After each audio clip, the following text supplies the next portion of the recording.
അസ്സലാമലൈക്കും അബ്ദുറഹ്മാൻ മൗജൂദ്. ഇതാണെങ്കിൽ എൻ്റെ പൊന്നു മക്കളെ കടുംപിരി അന്തരമാ മൗജൂദ് വാങ്ങിയ കടുംപിരി നമ്മൾ ഇന്നുള്ളത് നമ്മളെ പഴയ വീട്ടിലാണ്. ഇതിങ്ങനെ വെക്കും. എല്ലാവരും ചോദിക്കും ഇത് മുങ്ങുവന്ന്. ഇതിങ്ങനെ വെള്ളം കോരി കുളിപ്പിച്ച് ഇതാണ് സംഭവം. കടുംപിരിന്റെ നെയ്യ് കേട്ടാ. ഇപ്പൊ നിങ്ങൾ പറഞ്ഞതറിയാം, കുറച്ച് കഴിഞ്ഞിട്ട് ഇതാക്കാൻ പാടുള്ളൂ.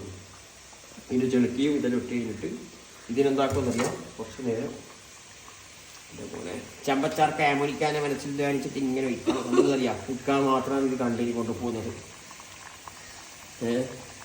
ഇത് ഉണ്ടാക്കുന്നത് ഇതിങ്ങനെ കുറച്ച് തട്ടിയിട്ട്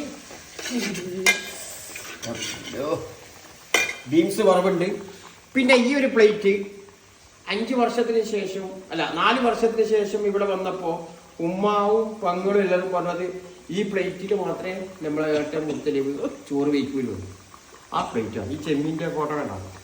ഇതിൽ ചോറിട്ടാണെങ്കിൽ ചെമ്മീൻ ഫ്രൈ, ചെമ്മീൻ ബിരിയാണി, ചെമ്മീൻ്റെ ഒന്നും വേണ്ട. ഇത് നോക്കി നമുക്ക് വെറും ചോറ് വയ്ക്കാം. ആ പ്ലേറ്റാണ് കണ്ട നമ്മളെ ഏറ്റവും മുത്തലിവാന്ന് വെച്ചു. അപ്പൊ പിന്നെന്താക്കാം, നെയ്യിനെ കൊട്ടിയിട്ട് കേട്ടെ.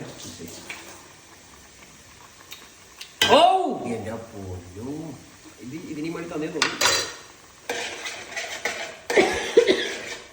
ഇവിടെ ബീച്ചിൽ എപ്പോഴും ബീച്ചിൽ ഈ പെരക്ക് വന്ന ഭയങ്കര വൈബാണ്. പിന്നെ നെയ്യില്ല ഇങ്ങനെ എടുത്തത്രേ ഇതെല്ലാം കുറച്ച് ഇടാനായാ ഇല്ലാന്നാന്ന് പറഞ്ഞത് മതിയാസന. ഇതാ കടുംപിരിന്റെ പട്ടി നെയ്യ്.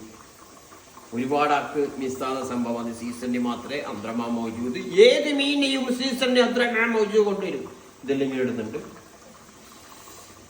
എൻ്റെ മോനെ എന്ത് മീനും കറി വെച്ചിട്ട് കൂട്ടിയിട്ട് കിട്ടുന്ന ടേസ്റ്റ് വേറെ നമ്മൾ കിട്ടൂല.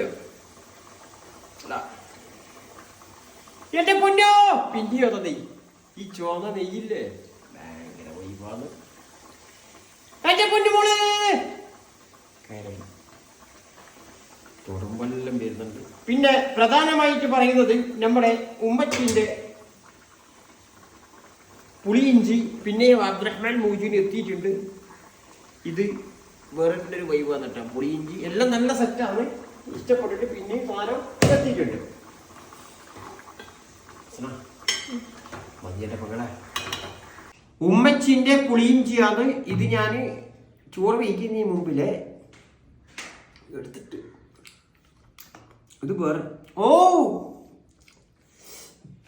നല്ല തന്നെ പറയണം. ഉമ്മച്ചിന്റെ പുളിയിഞ്ചി മതിയാസന. എൻ്റെ ഏട്ടൻ മുത്തലിവിൻ്റെ പ്ലേറ്റിൽ